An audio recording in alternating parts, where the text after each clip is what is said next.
Il était une fois, un bel et jeune prince venant des îles du Sud arriva à un mystérieux royaume. Ce royaume, vous le connaissez, il se nomme Arendelle. Il était beau, galant, et son charme envoûta plus d'une princesse. Pourtant, il n'était pas ce qu'il paraît être. Il voulait un royaume. Et il était prêt à tout pour obtenir son souhait le plus précieux, quitte à manipuler une belle et jeune princesse nommée Anna. Après avoir tenté maintes fois, il n'arriva pas à obtenir son royaume, et il dut partir s'exiler le plus loin possible, ordre de la reine d'Arendelle, Elsa. Pourtant, la fin de sa vie ne s'arrêta pas là.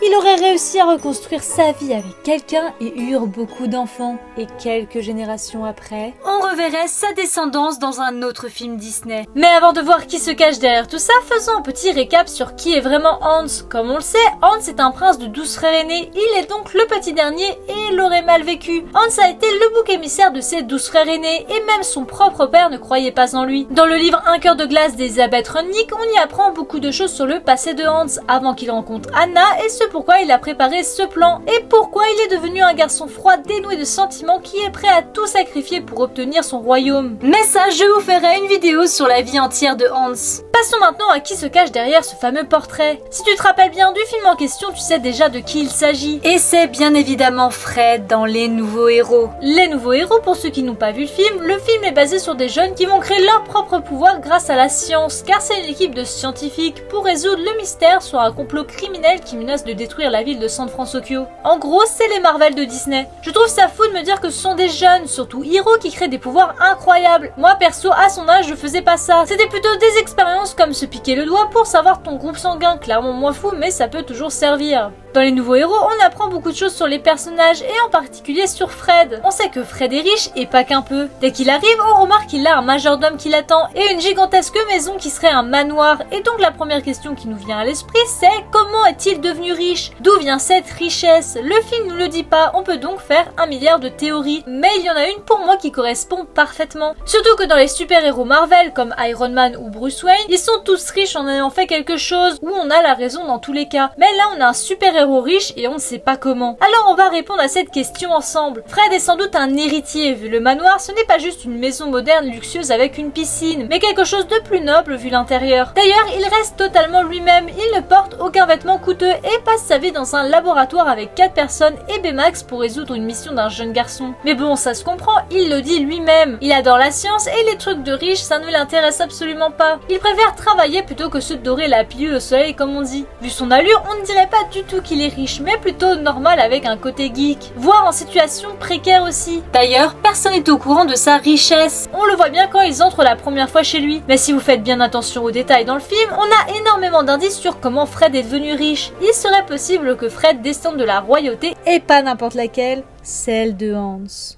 Quand ils entrent pour la première fois dans le manoir de Fred, on apprend que ses parents sont riches. Il est même fils unique d'après les multitudes de portraits dans tout le manoir. Si on fait bien gaffe au portrait de la mère de Fred, elle est rousse aux yeux verts. Et quand on compare à Hans, lui aussi est roux aux yeux verts. Mais c'est pas ça qui me gêne. Ce qui me gêne, c'est que d'après les études, les yeux verts et les cheveux roux en plus sont méga rares. C'est pas donné à tout le monde d'avoir le combo roux plus yeux verts. Les yeux verts ne représentent que 2% de la population. Et pareil pour les personnes rousses qui représenteraient 1 à 2% de la population mondiale. C'est quand même pas un hasard. On voit aussi à l'entrée quand il découvre le manoir, on remarque 2 peintures qui nous rappellent plusieurs choses. La première peinture ressemble énormément au royaume d'Arendelle. La deuxième, c'est le portrait de ce cheval. C'est la race de Fjord, une race scandinave qui est exactement la même race que Citron, le cheval de Hans. On le reconnaît bien avec sa couleur claire. Il y a même un cavalier dessus. On ne sait pas si c'est un homme ou une femme ou même un ancêtre de la famille. C'est forcément un des 3 car tu ne mets pas des photos de gens que tu ne connais pas en portrait, à moins que tu sois un psychopathe. Et pour son père, c'est clairement Stan Lee, le grand scénariste et producteur des comics Marvel. C'est sans doute un détail caché, mais qui sait, toute sa fortune viendrait peut-être de lui. Comme on le voit, il n'y a que des portraits de famille ou de paysages naturels. Ça pourrait être un pays nordique comme Arendelle ou les îles du Sud. On apprend par Fred que ses parents sont actuellement sur une île familiale. Et d'où venait Hans, Anna ?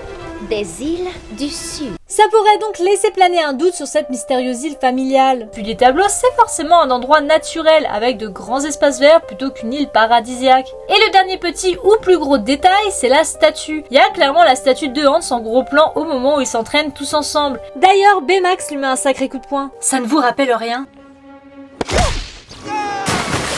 il l'a mérité aussi. Nous arrivons donc à la fin et il y a beaucoup de choses à dire, surtout sur les deux personnages. Quand on compare Hans et Fred, il y a des similitudes, mais à l'envers. Hans est un homme loyal, gentil, serviable qui veut aider le peuple d'Arendelle et devenir un héros pour eux, mais au fond il s'en fout royalement, c'est le cas de le dire. Alors que Fred, il est assez bordélique, simple, excentrique, aux allures de marginal, mais en fait il est méga riche, amical et on peut lui faire confiance. Deux personnes où on a une première impression qui s'avère être le contraire de ce qu'on pensait. Il y a aussi l'architecture de la maison. La ville de base où se déroule le film, c'est San Francisco, un mélange de San Francisco et Tokyo, si vous aviez pas capté ces cadeaux. Et c'est une ville totalement futuriste et moderne. Quand tu regardes les bâtiments, ça n'a rien à voir avec le manoir de Fred et l'architecture de la ville. Ça voudrait dire que ce manoir n'est pas tout jeune, il aurait bien vécu. Il y a aussi l'architecture qui reflète qui ils sont et leurs origines. Sans oublier que le prénom Fred, ce n'est pas un prénom lambda, c'est le diminutif de Frédéric. Frédéric qui d'après Google est un prénom d'origine germanique qui vient de Fried et Rick, qu'on pourrait traduire comme un roi de la paix. C'est assez marrant de se dire ça. Fred serait donc le rattrapage de la famille de Hans, il incarnerait la paix comparé à Hans